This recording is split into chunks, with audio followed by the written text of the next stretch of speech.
Thursday market briefing. So to start, share ko po yung good morning ma'am. Share ko po yung screen natin. So start po tayo sa euro ngayon. As you can see, ang euro ay akyat pa rin but it is currently on a resistance area. So we are expecting a bit of consolidation here before it breaks out on the upside. Kasi why are we expecting a breakout on the upside? Because the price is trending on the upside. Yan po. So you have higher highs and you have higher lows. So yung market structure mo, uptrend po ang market structure mo. So having said that, ang atin pong forecast sa euro ngayon ay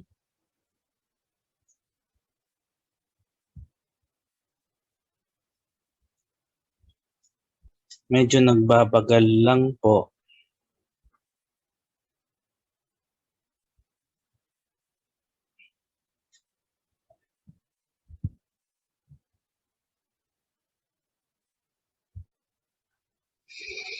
Yan, ang ating forecast is buy at 1951. Ang target po natin within the next 2 days ay 2094. Saan po galing ang 2094? Ang 2094 po ay galing yan sa 4-hour chart natin dito po.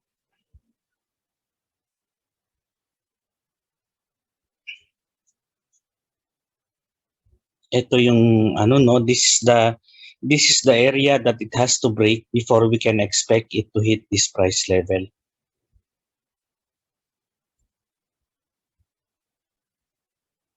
Ito po. Bakit 21 na yan?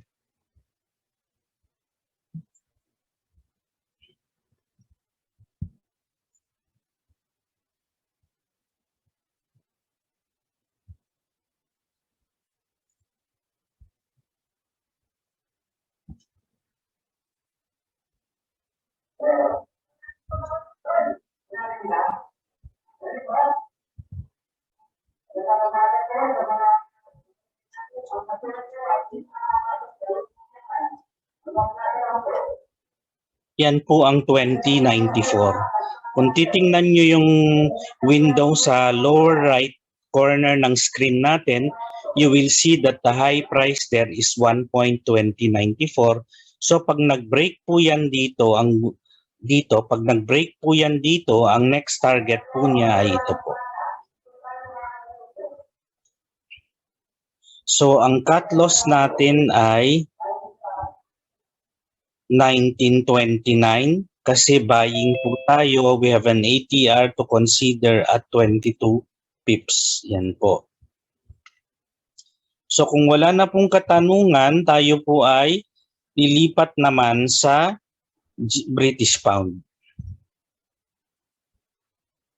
So again, it is moving at the support area. So most likely, buying opportunity will present itself here or either here or here. Yan po yung mga buying opportunities po natin sa British Pound. So kung hourly po yan, let's say we set for the purposes of discussion, we will set our buying at this trend line.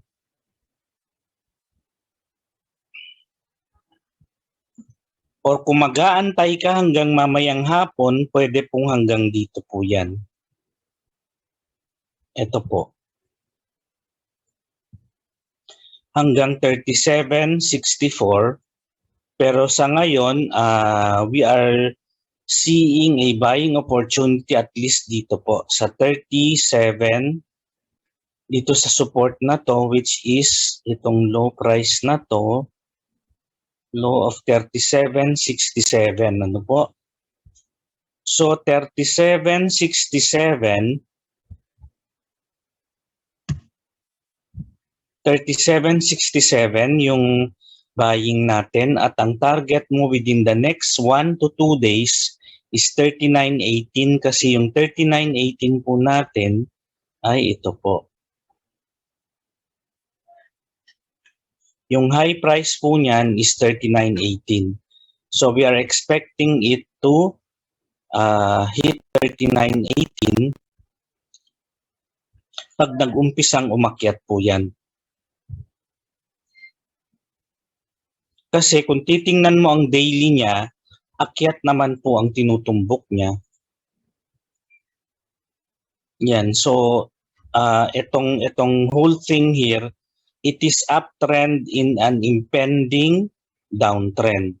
So it is a correct, sa loob ng isang consolidation, either you think of this as consolidation or you may think of this as a channel, whether you see it as a channel or a consolidation ng triangle mo.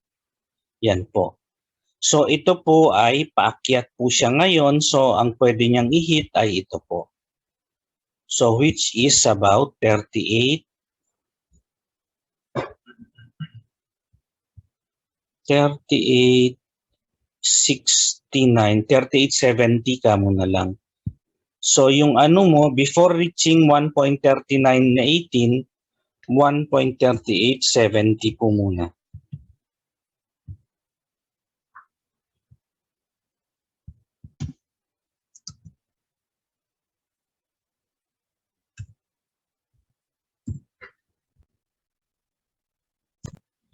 Yan.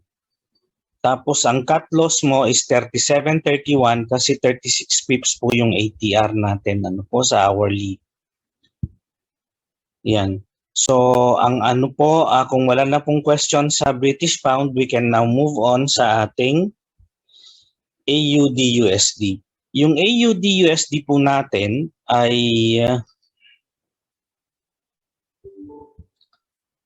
kung makikita mo no, nag-change po ang kanilang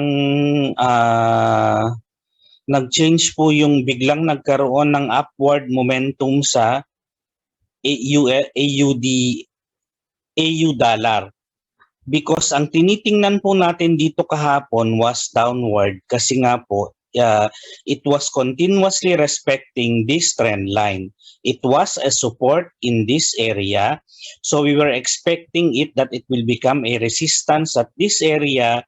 Kaya po tayo nagsabi ng selling po kahapon. But unfortunately, just yesterday, nag-break po siya dito. So sinasabi natin na pagka nagbe-break ang, let's just try to test yung ano niya, no, yung last frontier niya kung nag-hold o hindi. Ito yung pinaka ano na niya, pinaka last frontier niya sa kanyang pagbaba. So kung hindi na break na po yan, then most likely paakyat na po siya, no? So ang tinitingnan na lang natin do is a possible retest of this or aakyat pa ng konti yan and then magko-correct siya. Yung first correction, we buy on the first correction or basta ang ano po natin ngayon, ang guiding trend natin ngayon is uptrend because nag-break na po siya doon. So kung uptrend po ang tinitingnan natin ngayon, we will look for opportunities to buy. So whenever it will dip into your 26-day moving average area or the low price here, which is your previous low, we are expecting it that when it hits the price, this price level, the low price here at 77.11, mamayang hapon or a little bit early in the afternoon mamaya, mag-hit ng 77.11 yan, the 26-day moving average will carry the price up away from this consolidation. So yun po yung tinitingnan natin dyan. Kaya po, ang buying po natin ay we will initially peg it at 77.11. But ang magiging guiding ano mo dyan is if the moment the low touches the 26-day moving average, then that will be a buying signal. So 77.10, ang target mo is 78.49. Bakit po 78.49? Kasi po Ito po.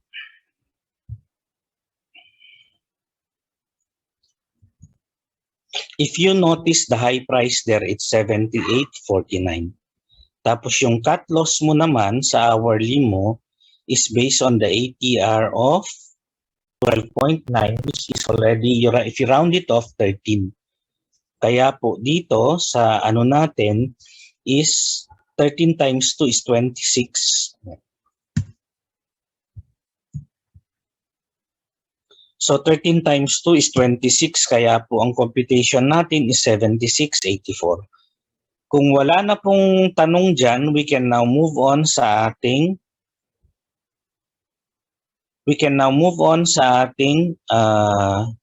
tapos ng AUD, USD, JPY naman. So yung dollar yan naman po natin, ito po, pababa po siya kasi consistent yung kanyang, it is moving below the 26-day moving average and it is trending, ano po. So we will look for opportunities to sell the USD JPY pair kasi nga kung titingnan nyo yung daily naman natin is pababa pa rin. Wala pa rin namang nagsasabi na paakyat na po siya. Bakit ko po wala pang nagsasabing paakyat? Wala pang broken na trend line dito. So if you are going to look at your Japanese yen movement, no? Kung titingnan mo yung movement ng Japanese yen for the past days, wala pa namang nagbe-break na trend line. Hindi pa naman nagbe-break tong trend line na to. So you might say na intact pa rin yung pababa niya. It will hit up to this price level most likely before it will resume its uptrend. Kasi nga, kung papansinin ninyo, no, tuloy-tuloy yung pag-akyat niya, medyo humihina na yung kanyang, hindi na siya gaanong nagiging steep yung movement niya. Again, this is based on the parameter dun sa assumption natin sa movement ng price. Whenever the price initially moves up, mabilis yung acceleration niya. So kung mabilis yung acceleration niya, it moves in a straight line. The moment that it starts to move a lot less steeper than its initial move, then we are saying na humihina na yung kanyang momentum sa pag-akyat. Parang pagka nagtapon ka ng bola sa ere, bago po yan bumalik sa lupa, mabilis muna ang pag-akyat niya dahil katatapon mo pa lang. Pero the moment na humina na yung pag-akyat niya until it comes to a halt sa pag-akyat niya, then mag-uumpisa ng bababa yan. So ganun din po ang price action kasi. Kaya po natin tinitingnan yung kanyang steepness sa pag-akyat because we are looking for signs na magre-reverse siya or magko-correct siya. Ano po? So dito tinitingnan natin it may correct up to this price level kasi matarik pa naman po ang akyat niya. If you take a look, if you put a trend line here up to here, matarik pa naman kahit dun sa expected expected na support natin, matarik pa rin yung kanyang pag-akyat. So more or less tuloy pa rin yung pag-akyat niya pero humihina na it is gradually slowing down until mag-correct na rin siya, yung intermediate trend mo mag-correct na rin po. So ngayon we are looking at the possibility of selling with a target of 108.08. We will sell at a correction. We will sell during market rallies dito po sa either here or ang tinitingnan natin ito or ito So sabihin na lang natin na dito po yung tinitingnan natin. Ito po. Yan. Yung kulay pula na yan 109.07. So we will sell at 109.07 with a target of 108.08 and ang cut loss mo is 20 pips at 109.27. So kung wala na pong tanong sa Japanese yen, we can now move on sa ating gold. Yan, kung papansinin po ninyo ang gold natin, if you go to your daily chart, makikita mo, kung titingnan mo siya dito, it is neither here nor there. Kasi nga, this one is kumpul po ito, na consolidation ito ng pag-akyat. Kasi it went up before the consolidation. So ang inaano po natin dito is malamang kesa hindi na umakyat po siya ulit, no? Kasi ito nga yung galaw mo before the consolidation. So any consolidation that happens, it is presumed that it will follow the direction of the previous trend. Hindi po ako ang may sabi niyan, pero yung author po ng libro na inaaral po natin, yun po ang kanyang argument because marami akong nakikitang mga concepts na nire-rehash sa internet ng mga technical analyst gurus, ano, pero if you trace the history of whatever they are saying, they have just reworded it to make it sound more modern. You can trace back the roots of whatever they are saying to the words of Martin Pring in his books. Yun po. So I continue to subscribe to his texts or to his teachings sa book niya because I see that they are timeless. Ibig sabihin yung mga nagguguru-guruhan ngayon, ginagamit pa rin nila yung mga concept na sinasabi ni Martin Pring. Either they have reworded it or ginamit nilang mas modern yung mga word na ginagamit nila, but still ang concept, yun pa rin kung ano yung sinabi ni Martin Pring. So dito po, ang ano natin dito, ang assumption natin, it will break out in the direction of the previous trend. So yun po ang ano natin, ang titingnan natin. So if you go to smaller time frame, you will look for opportunity to buy. Kasi nga, ngayon nakikita mo nagko-congest siya ng ganyan. It is bounded by the two bigger moving averages dito. So obviously, nagko-consolidate siya dyan. So we are expecting at least kung magbe-break out siya. So ngayon, kung maghahanap ka ng area of value, an area of value will be this one. So naaayon po siya dun sa ano po natin, assumption po natin ngayon na up ang direction ng market kasi nga dito nagko-consolidate siya dito pero meron kang support dito at ang higher time frame bias mo ay uptrend. So we will assume that this trend line here will hold. So that now answers whether will this trend line hold or not? Kasi may mga instances nag-a-analyze ka, yun ang tinatanong mo sa sarili mo, mag-hold ba itong trend line na ito? So ang ginagamit ko po dyan is you go to higher time frame if there is a support or there is a bias in the higher time frame that it will go up, then most likely this support will support. The support hill will halt the downward movement of the price. So kaya po may buying po tayo. We can put a buying here at 1730. Ito po yung area po dito. So yung area po dito ay or itong low na lang iparis na lang natin dito, 1734.33.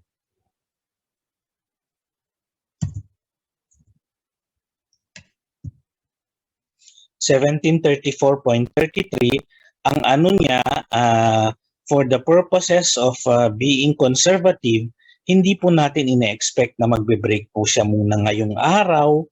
Kaya po ang tinitingnan lang natin ay hanggang dito lang muna sa 1749.31. Because from 1733 to 1749, that is already how many points? 1733 equals 1733 minus 1749. 16 pips, no, $16 to. So, kung ikaw ay nagte-trade ng 100,000 contract, this is already 1,600. Kung ikaw ay nagte-trade ng 10,000 contract, this is already $160. The movement from this to this is already $160. So, yan po ang ating forecast ngayon sa gold. Ang cut loss mo ay 1727. In the economic indicator front, ito po ang pwede po nating i-expect. Nagkaroon po ng speech si Kuroda again nung 9 o'clock GMT time. So, I don't know kung nagkaroon pa yan nag-create pa ng volatility sa dollar yen, but let's just try to see, no? Wala. So tulog na alam mo, whatever he said, he probably might have already said it last night, yesterday, because yesterday he also had a speech. So ngayon po, siguro redo na lang yung kanyang the market has already heard it, nothing's new, so hindi na po nag-react ang market. Sa Australian side naman, they just had a slew of data coming out. They had employment change. This is the number of jobs being created. So from previous of 88,000 to a new reading of 77,000, which is actually a decrease in number. Pero ang expected po, na nag-create lang sila ng 35K. So ang totoong nangyari, maganda ang resulta ng job creation nila sa Australia side, so nag times 2 yung kanilang job creation. And then ang naman nila, ang participation rate is refers to the percentage of total number of the labor age group over the labor force.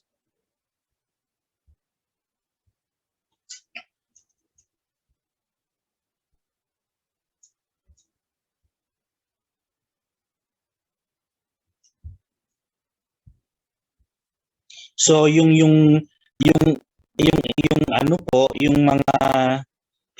mga people who are eligible to work. Yung ratio ng people who are eligible to work at saka yung over the number of people who are actually in the labor force, ito po yung ratio po nila, and ang po niyan, ang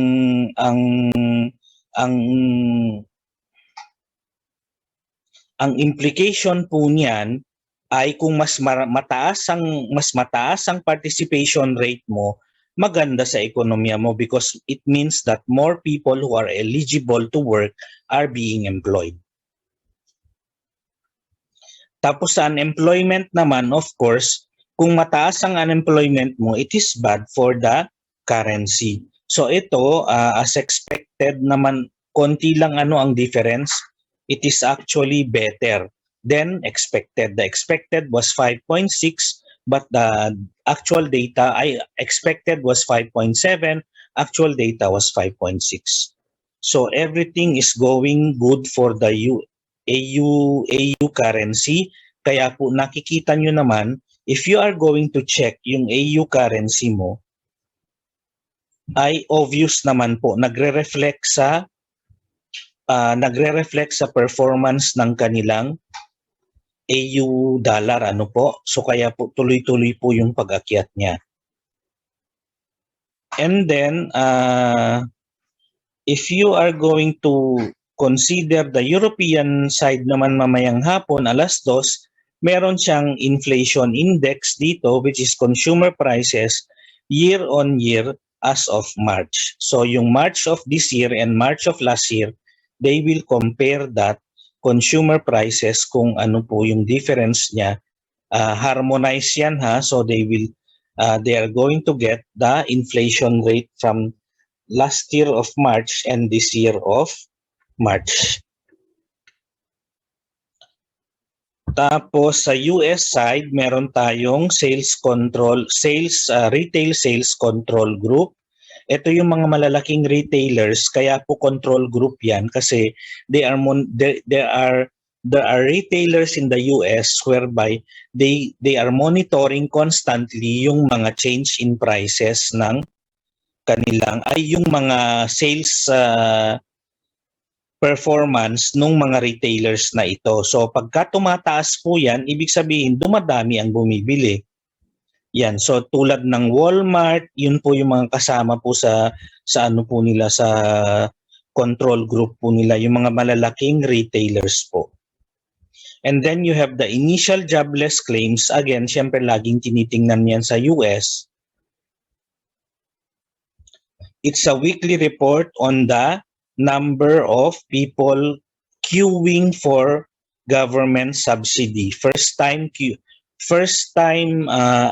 mga first timer na humihingi ng ayuda sa gobyerno. Yun po yung jobless claims na yan. So it is not good if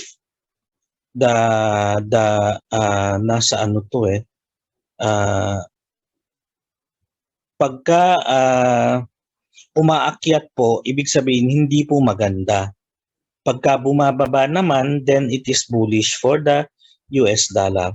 So yun po ang ano po. Tapos lastly, itong retail sales naman sa US side ng 10:30 mamayang gabi, ano po. So that is all for today. Na mga data na pwede nating i-expect, no? So yung mga data po natin, kung titingnan ninyo, you correlate it with the technical perspective.